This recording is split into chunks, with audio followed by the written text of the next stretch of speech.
Today we have Anna with us. Anna is based in Malaysia and dedicated to turning sustainability into profitable menus. And this is also the topic of our Cambridge University Social Impact and Sustainability Society event. And we will be conducting this together with Dr. Renata Behmann, our director of our society. And thanks very much for joining us, Anna. Thank you very much for the invitation. I'm really excited. As you mentioned, I would like to spread the message first for the businesses that the sustainability is something what should be reflected in our food choices, but you don't have to run the restaurant, you don't have to be a chef. All of us, we are eating 3 times a day, regardless of our daily work. And I think here it's a tremendous space to make a big impact by choosing what we are eating. Yes, we did some research because you have a website and there's quite a bit of content about you on the internet. And we found that one topic you talk about is the misconception about buying local, which a lot of people believe that this is the great solution to the climate impact of food. Let's just buy local. Is that actually the case? And if not, which we see you say, how is carbon footprint of food actually calculated? So yes, unfortunately, I see very often that buying local food, local produce, people assume that that's enough to be sustainable. And yes, that's actually a big part of sustainability. And funny enough, not because of carbon footprint emission, I will talk about it for a second, but one of the elements of sustainable food, it's also supporting local community. So that's very important to empower local food producers. Yes, they might be, depends where we are based, but there might be a small farms, there might be small startups, which they need our support. Yes, they need the people buying the product. And that's actually, I think, more important than emission from CO2, which goes into transport. And here, if you just let me, I want to quickly share I always find it very powerful data.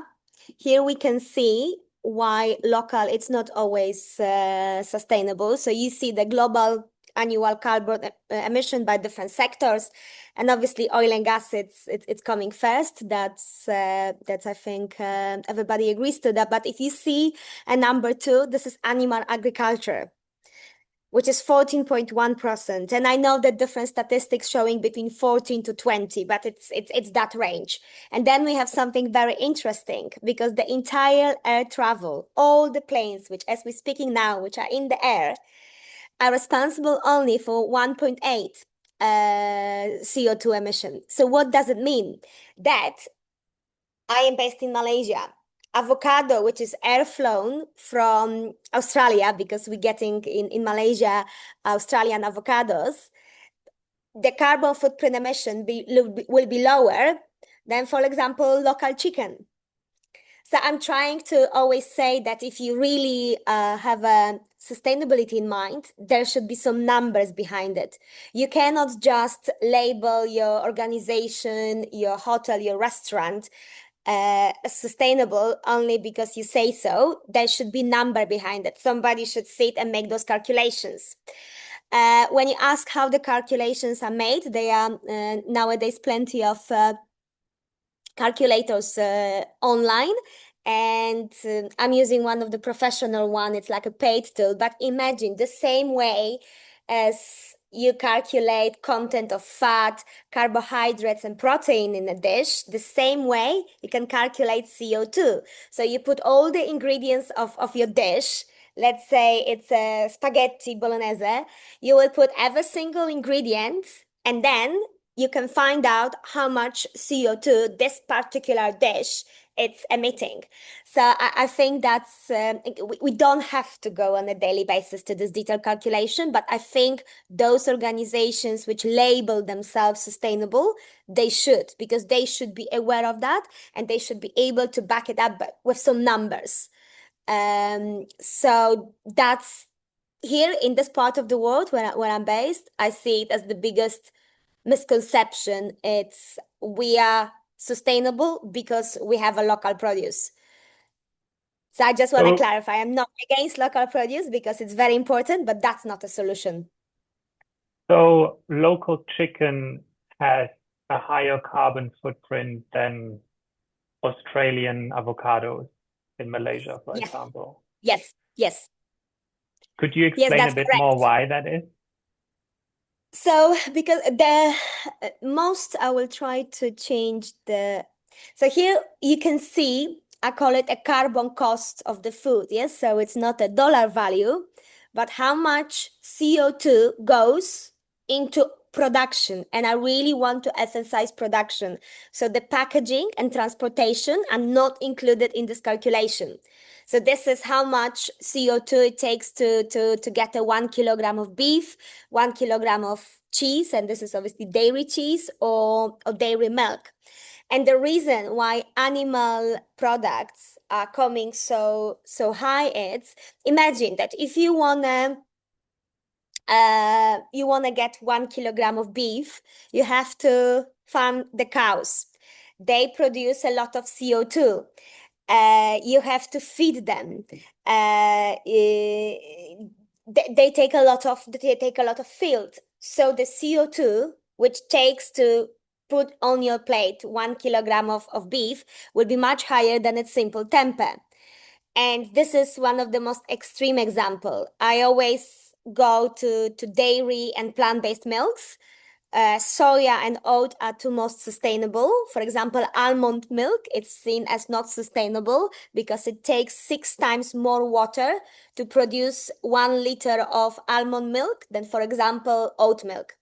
But imagine that if you bake, that's a good example. United Kingdom last year, when there was a tennis Wimbledon tournament, the British government asked organizers of the event to reduce a carbon footprint emission from the entire event.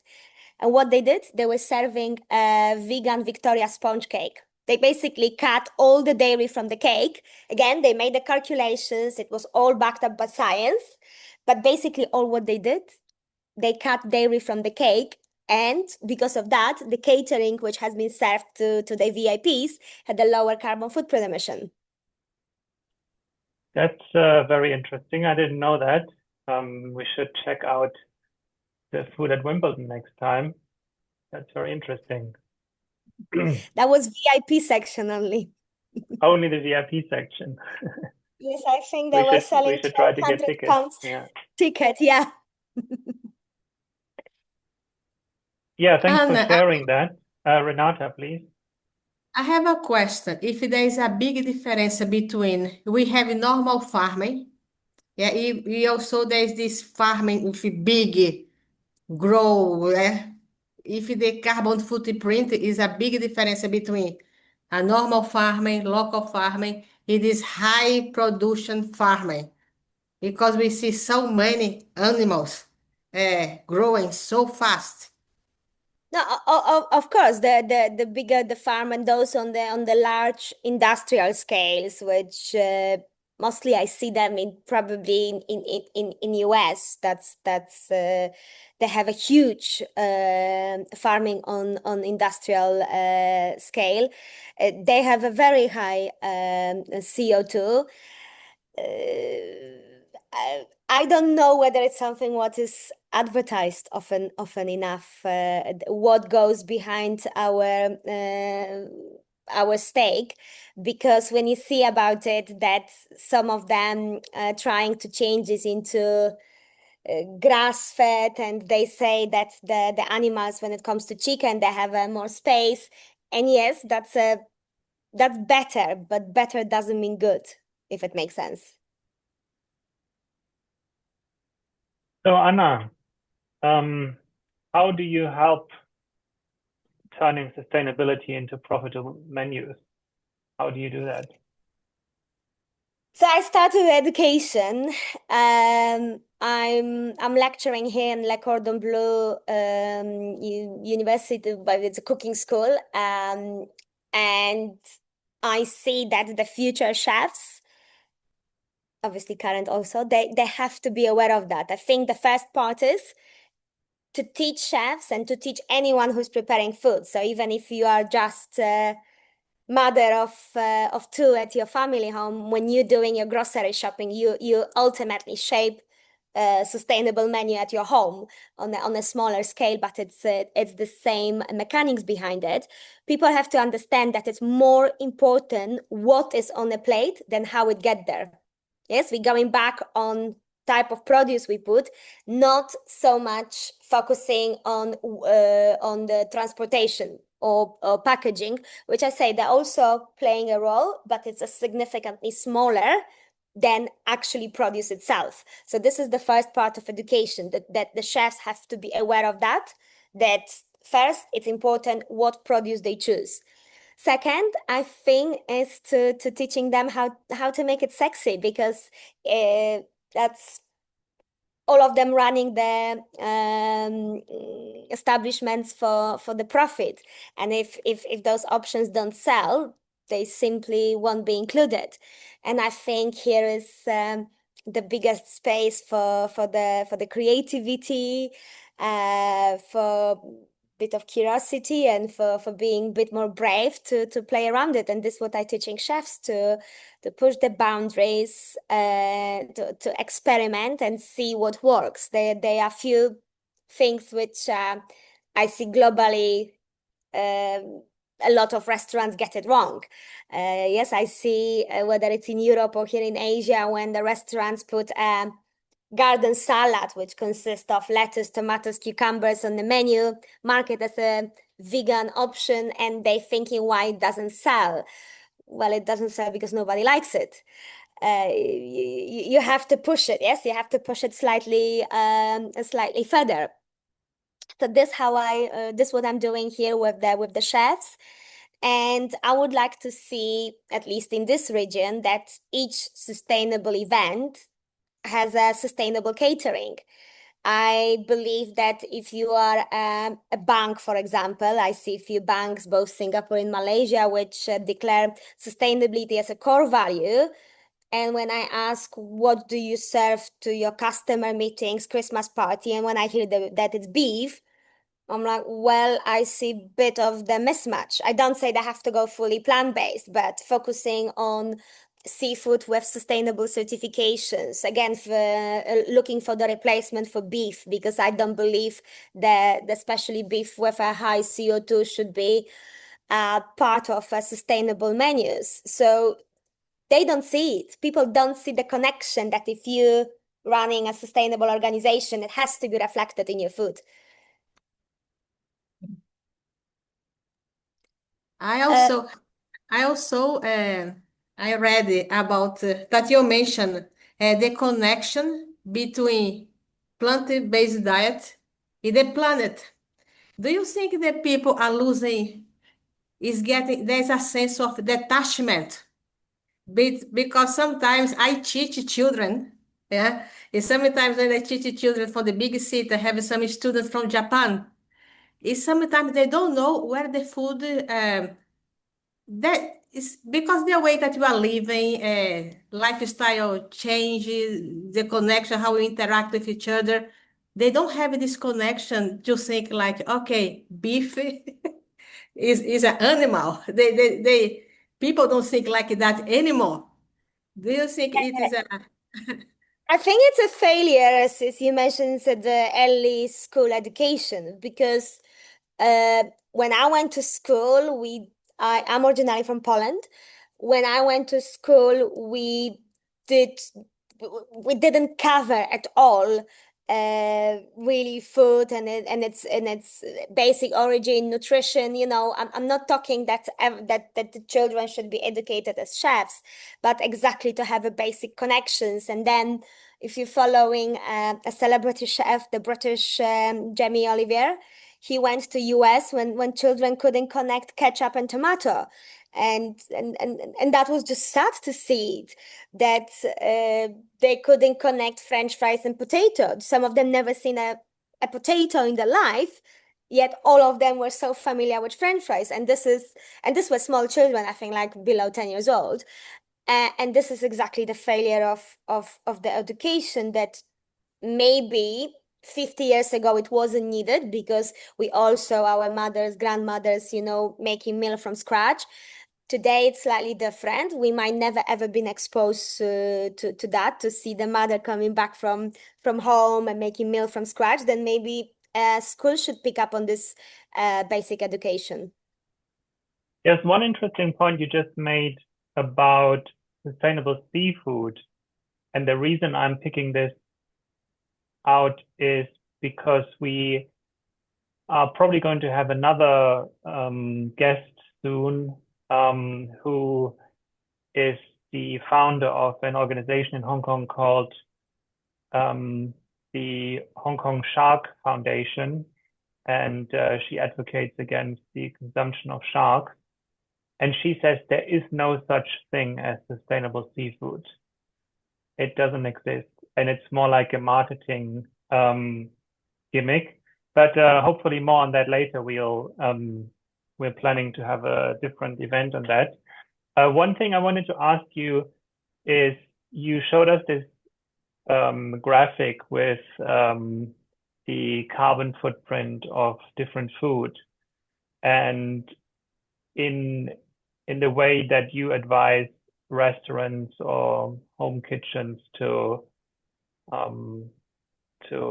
design their menus, what would be an affordable protein for plant-based option that you would recommend? I think it very much depends where we are. I am based in Asia, when tempeh, which is the fermented soya beans, are super affordable. And then yet I saw in Europe, in some places, this same tempeh, which here costs less than $1, it's more than $10 in Europe. So I wouldn't like to say there is a one magic ingredient, and I'm sure that Dr. Renata would say that in Brazil will be probably some different type of beans than here. I think that in general, chickpeas, lentils, they're obviously very, very affordable. I think everywhere it might be different type of beans in a different part of the world. There is always tofu and tempeh. And obviously you can go high end into nowadays the processed plant-based meat. Some of them, they even, if you see the packaging, they actually display CO2 emission on the packaging. I'm always very cautious because some of them have I would say they are not particularly healthy. But if you take if you're only looking into sustainability, into health of our planet, I think they're okay from time to time. I would not advise people to eat them on a daily basis, but it's also some exciting option to have. I also found on your website that you say a great plant-based dish should win over the whole table. So I think with that you mean there might not, maybe at the table there is one person who prefers plant-based food, but maybe the others don't. So how do you win over the meat eaters at the table, whether that's at a restaurant or at home? It's a failure of the restaurant and of the chef if only vegan or vegetarian person like the plant-based option, because I'm vegan myself, and I will eat, if there is one vegan option, I will eat it regardless it's good or bad. So I would say it's a failure. When you think about dishes like hummus, like French ratatouille, there are dishes which are accidentally vegan and people love them. And I think for chefs, the biggest challenge is to create something as exciting, to not for you not to even register that it's vegan. Most people which are reaching out for hummus, which is so popular now everywhere, they don't think, oh, this is a great source of plant-based protein. No, people like it. It's just a great dip, and it's people simply like it. And I think that's what should be the goal when you either at home or in a professional setting of the restaurant, you create the dish that you cannot think in the category, I will create something vegan, because then yes, it's great only for vegans. You just have to aim to create a really good food. And you have to put the same sort of love and attention into your plant-based options as into meat.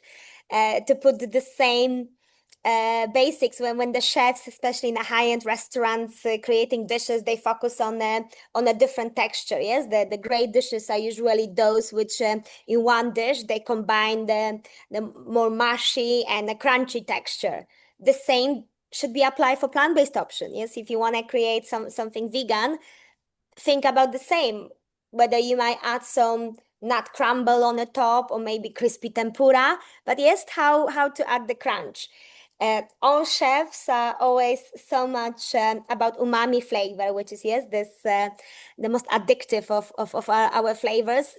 You're supposed to put the same thought process in creating a plant-based dish. How I can add more umami, whether it will be a miso paste, whether it will be a soya sauce, maybe it will be some fermented product, all fermented product adding umami flavor. So again, the same sort of rules which are used to create a star meat dish, the same rules should be applied to create a star vegan dish.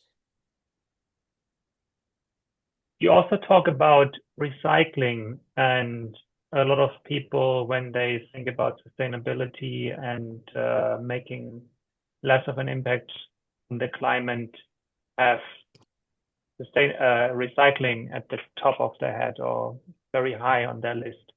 But you say it's the last line of defense. What do you mean with that? So when I talk about food, obviously it's not recycling, it's the food recycling. So whether it's composting or recycling, it's still a food wastage. Because when you think about food, it has a higher grade because let me quickly find the example. Bread will be a great example. So imagine that you have a bread, which is a product which we eat, yes. So it's sort of a higher value product, and then you're using for composting. So you degrade it. It's a food waste. It's not as bad as completely wasted, but still it's a food waste. The first option A before we go to composting, to recycling of food produce, it's how I can use it. Today, maybe I have at home or in my restaurant bread which is 2-3 days old. What I can do about it? Oh, I start to Google recipes. There is amazing Sicilian tomato salad. They call it panzanella. When they use bread, and that was wisdom of Italians 100 years back. It's a salad when they were using old bread, which was about 3 days old. So it was old, not very pleasant to eat. Then they make this amazing salad when they put so much dressing that the bread absorbs all the dressing and becomes soft. And this is sort of mindset, because I think mindset is first, which we should apply both at home and in a restaurant, that before we start to think about recycling, composting, how I can use it, what I have. I have a watermelon skin, for example, something what normally we just discard and put to the bin. What I can do about it? Oh, I can do some pickle. I can actually cook it. Watermelon skin is actually edible if you process it a bit, not raw like this. So this is what I'm talking, that we shouldn't aim for perfection and say that we completely remove the waste bin from home or from restaurant, but just try to think what I can do better. Yes, this 1% better, what I can do better today. I saw Do you Renata think, nodding. do you think that is also a question of a commodity? Because the majority of people don't cook anymore. Because I spend my time in Sicily. It is like, oh, everybody in Italy like to cook, but nobody like to cook. Everybody go to the restaurant. You see the older generation doing the bread with the olive oil, but the new generation is losing this skill. People have to Yes, go back to cooking. but all these people, they voting with the wallet. They can go and support restaurants which doing all of or combo brands. If it's takeaway meal from supermarket, they can support those brands which doing that. Even if you don't do it at home, you can find the again restaurant companies which leaving this ethos, obviously advertise it and making sure they communicate it, and they do it. So you don't have to do it yourself. Okay, great. Because I see even with the fruits, yeah, people go to a supermarket like in the UK, you have the melon. If you have the choice, give the choice to the client. You buy the melon or you buy the slice of melon in the pack. Yes. The people, I mean, going to the slice on the pack. The majority of the people is the issue of mindset and commodity as well. And Yes. then the business thinking, I provide what the clients want or what is better for the planet is the dilemma in But business. you as and I mean everyone as a client that can exactly choose to support those companies which do right by the planet, and they also make a profit, because when I go back again to this watermelon scheme, the companies can actually get a base product out of trash, because normally that would be trash. So it shows that the sustainability and profit can go together. And then obviously it's the communication, and then every single consumer vote with the wallet, wherever they choosing place to go out for dinner, or wherever they buying ready meal, they actually make a vote every single day. Back to the menus, um, if you would advise a professional chef or someone cooking at home about one change they could make right now or over the next few months or the year to cook more sustainably, what would be your advice? I would say try one to implement on each section of your menu, whether it's a starter, main, dessert, one plant-based option, not more, just one. And you already have a big impact, just like I was showing the difference between beef and tempeh, between dairy milk and soya milk. Next time you bake a chocolate cake for your dessert in your restaurant, don't use dairy milk, use a soya milk. I would say start with just one option, and what I said before, make sure this is a really good option. If you as a chef don't like it yourself, do not put it on the menu. Why you expect your clients to pay for it? Even if you're not vegan, yes, you have to. Yeah, as a chef, you have to be excited on this. What is there out, and if you're not happy with that, work on that. Yes, change it, experiment. So I would say one plant-based option for each section of the menu. And how do you keep the people in the kitchen motivated for doing that? So it depends on the organizations. In the larger organizations, I saw that they do like a monthly challenges when the teams, for example, on the first day of the challenge, they measure how much food waste they have after each shift. Let's say they had 5 kilograms, and then there is a target to reduce it to, let's say, end of the month, instead of 5 kilograms, we have 4 kilograms. If we achieve this goal, there will be a company dinner, something, yes, some sort of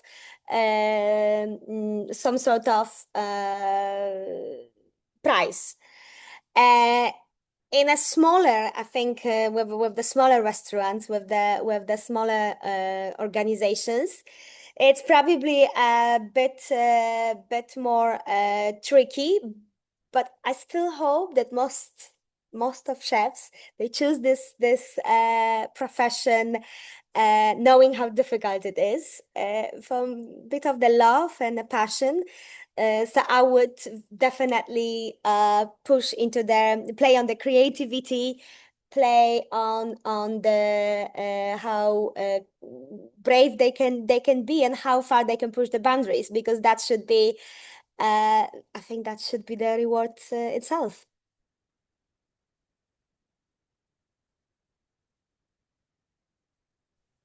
And we, as a academic society, we also look at some of the global measurements, such as the Sustainable Development Goals, and we see that they also can be applied here. For example, those by the United Nations, Sustainable Development Goal 12 for responsible consumption, or 13 for climate action. Should restaurants look at these goals as well? Yes, and I'll tell you why. Imagine that you cater or you host the dinner for government of your country. Most of the governments now have a sustainable goal. And I always teach the chefs that by then creating menus, they can help to achieve sustainability goals to the clients, not only themselves as a food provider, but I use, for example, the Wimbledon tennis tournament.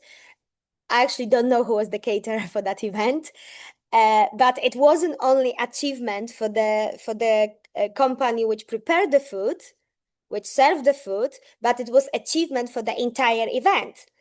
And I think here very much it's the other marketing teams which have to come and help the chefs, because I always believe that even the best chefs without a right marketing person cannot really succeed.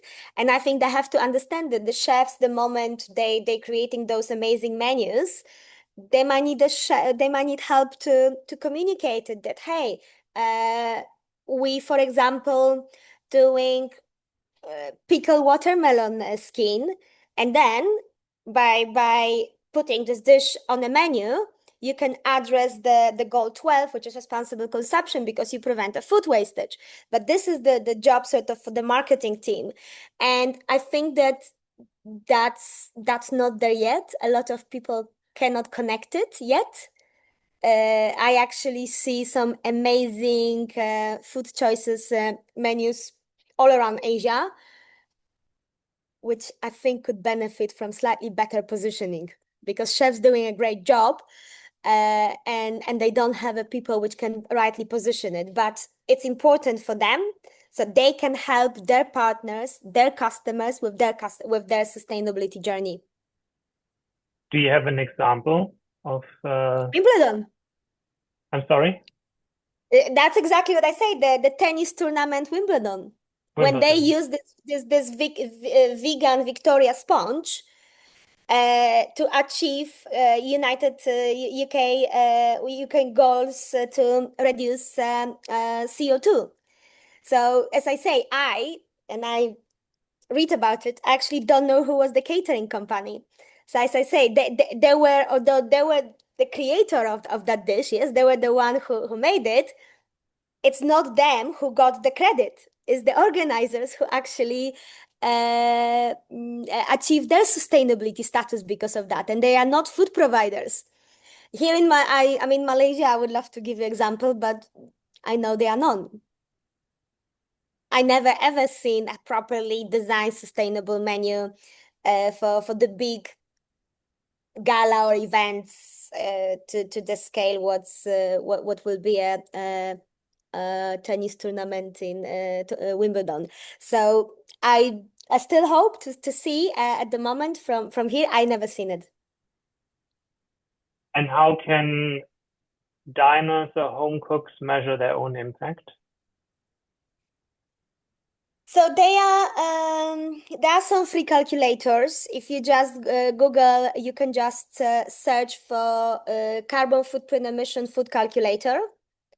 There are some of them which are free, and they might not be as exact as the paid version, but you get a very good understanding. I mean, you don't need to know to every single kilogram of CO2, but you can get a pretty good understanding. And I was actually last month in UK. I was very excited. I saw on some products, I don't work for them, I can advertise them. Oatly yogurt, put on every single product, they put how much CO2 the product is responsible for.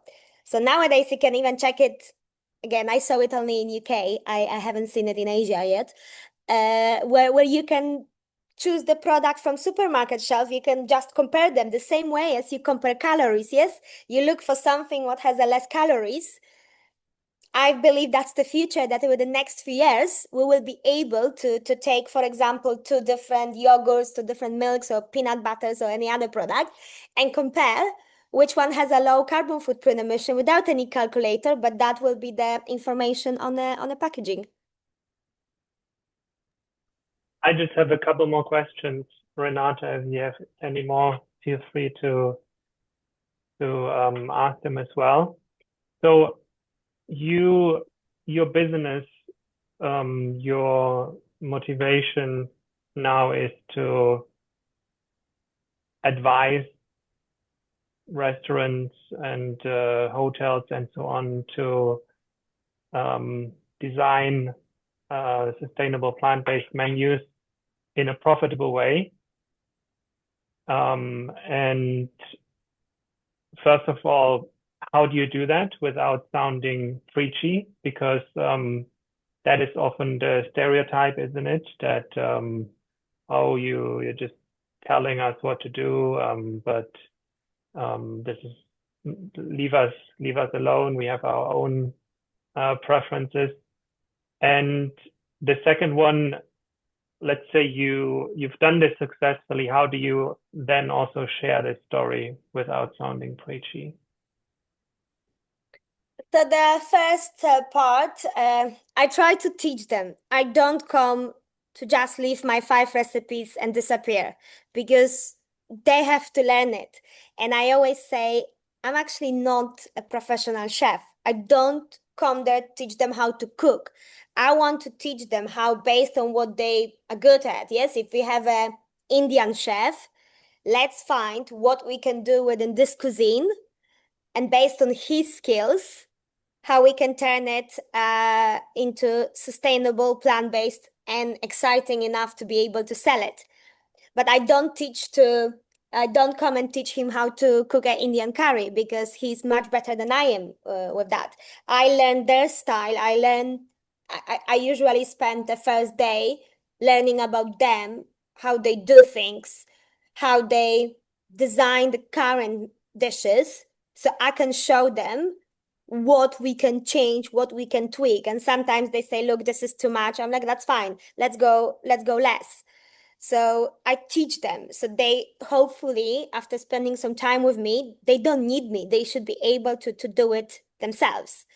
And that's the goal, because as you say, I don't stay with them for long. And how do I not sound preachy? I ask them to fall in love with food, with those. My ultimate goal is they have to love it. They have to want to invite the wife, girlfriend, children, mother, because it's so good. And I think that's the best. And it's not always something what happens at the first meeting, because there is a lot of R&D improvements and changes, but I believe it's possible. How do you start these conversations? Do you just approach the big hotels and say, oh, I had a look at your menu and I saw this, and this could be improved, and it's also going to help you be more profitable? And then they say, oh, we didn't think about that. Tell us how to do it. Is that how it works, or how does it actually work? I have 2 different approaches. So the first one is, if I can see they're already doing something and they do it well, or other way around, I see a lot of mistakes. I've seen mislabeled menus where, for example, recently I saw a 5-star hotel here in Kuala Lumpur with a yogurt and cheese marked as vegan, which I said, look, it's a threat because of allergens. So then I sort of categorize them. My approach is very different, whether things are so bad that I know I can really help you first to get things right. Or if things are so good that I can see that somebody has to be passionate about it, excited, because they're already doing some things. They do events. I've seen more and more sustainable or ESG menu category. The same way as you see vegetarian and gluten-free or vegan, I see in some of the restaurant menus that somebody creates sustainable category. So I can see that, oh, it means the chef has an aspiration to do that, that he's interested in that. And then my approach will be different than those which getting this not necessarily right.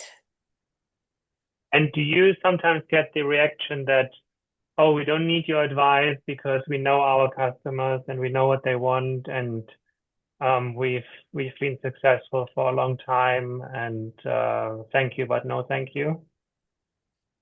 Yes. And I always believe it's a bit like a chicken and egg when I hear that our customers only want traditional food the same way as was 40, 50 years ago.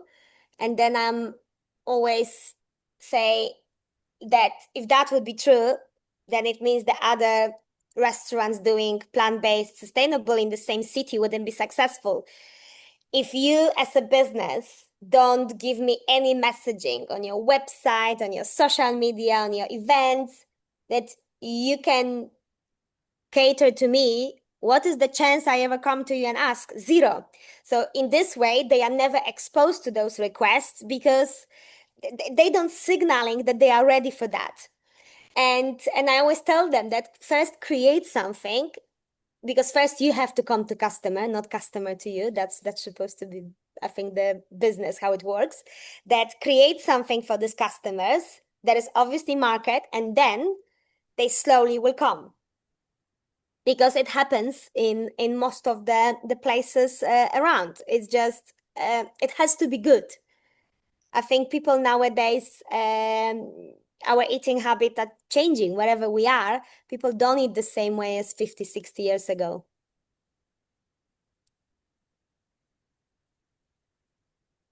And what do you do if they say, yeah, maybe, but our brand is known for this and this and this dish, and that's why people come here, and it can't be made plant-based because it just isn't?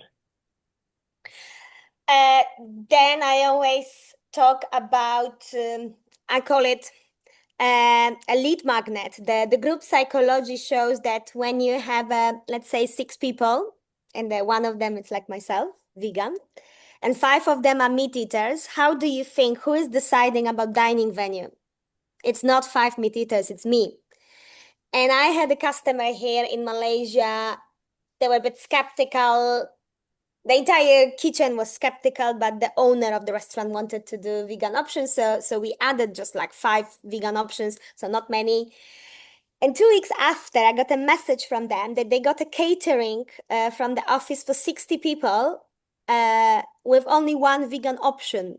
And they found out that the HR person from that company chose this particular restaurant because she didn't want to go to different places for vegan and for meat eating. She was just looking for one place which caters everyone, so it's easy for her. And imagine, if you look at the sales report of this restaurant, it doesn't look good. We sold 1 vegan option.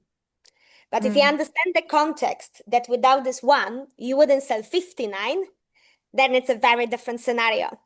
And very often I understand these options won't be your best seller in terms of a sales report.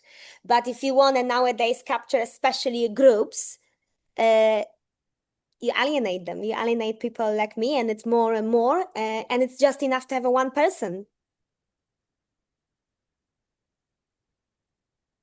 Does it make sense? Yeah, Yes, so I think it is also the responsibility of the business to try to kind of normalize uh, vegan food because so far you have all the menu is a vegan option, like it's not something different. You know, they have to normalize it, it's just to put it together like with more options, like everything else. Yeah. This is exactly, I mean, I can tell you already know more than so many chefs because I see the menus. I actually recently saw, I think, officially the worst menu I ever seen in my life with vegan options, which were not bad, but there were starters, there were mains, there were desserts, there was a kids menu, there were drinks, non-alcoholic drinks, alcoholic drinks, vegan menu after that. And I asked them how does it sell? Well, not very well. I'm like, who is going to this vegan menu after everything? It was so badly put together, and it was like a booklet, so you have to flip the pages. I just, I don't understand how someone could have an idea to do this way, to put the vegan menu behind everything, and then they did not understand why vegan options don't sell. Because yes, I agree with you. I am actually against of the vegan section, separate vegan menu. UK is the only one country I think that the studies that the moment the same dishes blend into regular starters and main versus having a dedicated vegan section, the sales drops about 60% because the meat eaters don't even look at the section, let alone order it from that. And then once you have it as a regular starter, it just sounds good. Because I have been to some restaurants in Italy, but they have some quite. There was a very nice menus. They didn't separate the vegan dishes from the normal dishes. And sometimes when you read the ingredients of the dish, you say, "Oh, it's so good," and then, "Oh, it's vegan. Oh, I go try that." It's different when you have the vegan, like the vegan menu there. I Yeah. absolutely agree with you. I don't like it, and I think it works against the business to do that. And so many restaurant owners, managers, and chefs don't understand it. So a common misconception is that that restaurants make a separate vegan menu, and that's a mistake. Yes, I think that it is just wrong for them. I mean, usually plant-based options have a better margins. So by them pushing more plant-based options to the regular customer, they actually can improve the profits. But chances that a meat eater will order from this vegan section of vegan menu are just lower. Have you ever considered the other way around, advising vegan restaurants how to attract more non-vegans? I would love to. I never work with any vegan restaurant. Every establishment I ever work with, it was adding a vegan options, vegan menu to the existing offering. I would love to because I believe it's possible. Here in Malaysia, we have probably the most popular vegan restaurant, at least in Kuala Lumpur. It's attracting a lot of meat eaters because food is good. It's really good, and it's a good location. And I think they don't scream they are vegan. So when you go to the website, you have to read the menu. The messaging, it's not like we are vegan. They have amazing food, lovely cocktails. It's a very casual sort of atmosphere for Christmas. They have a beautiful Christmas decorations, Christmas trees and everything. Uh, they are just good a restaurant. I would love to, but never had such a client yet. Okay, but I read here or I hear that you probably shouldn't label yourself too strongly as a vegan restaurant. Just be a good restaurant, serve good food, and Absolutely. attract people like that. Absolutely. The moment you scream vegan, meat eaters feel not welcome, and you don't want to alienate people. You don't want to alienate your customers. I saw on your LinkedIn that you used to work in the shipping and oil and gas industry, Yes, which many we years. had on the one of the slides earlier. Is that one of the reasons that motivated you to start this kind of business, or just No, a coincidence? No, I'll be honest. I think I'm doing this because I'm selfish. And when I go on holiday and when I go out, I want to see more good food for me. So the more restaurants, the more hotels introduce those options, there is more options for me. Now, oil and gas was a long time ago. It feels like a different lifetime. Not many people actually, if any of my friends from my sort of current life, they would probably not even know about it because it feels like that was years ago. But it didn't have any impact on my current job. Okay, just curious. Renata, anything else you wanted to ask? Well, I hope that if I... Oh, sorry. I was thinking I was... Sorry. No, I was just wondering for how long have you been vegan? Vegan 9 years, vegetarian 31 years. Most of my Okay. life. Okay, cool. And Okay, Jane, very good. and so you grew up in Poland Yes. and you were vegetarian at that time. I was 11 years old when I turned vegetarian, yes. And was there a spark that made you decide to go vegan? Vegan, it was my grandmother had a breast cancer. There was breast cancer in my family, and when I turned 30, I was vegetarian already. I started to make a research about prevention of cancer, and somewhere dairy especially was a big factor of that. And I had a very unhealthy relationship with dairy because I could have a cheese 3 times a day. I think I was a bit of the addict. So this was like an investment in my health. I wasn't sick, but I decided that that's sort of my insurance for the future to not get sick. That's the reason. That's the only reason why I turned vegan.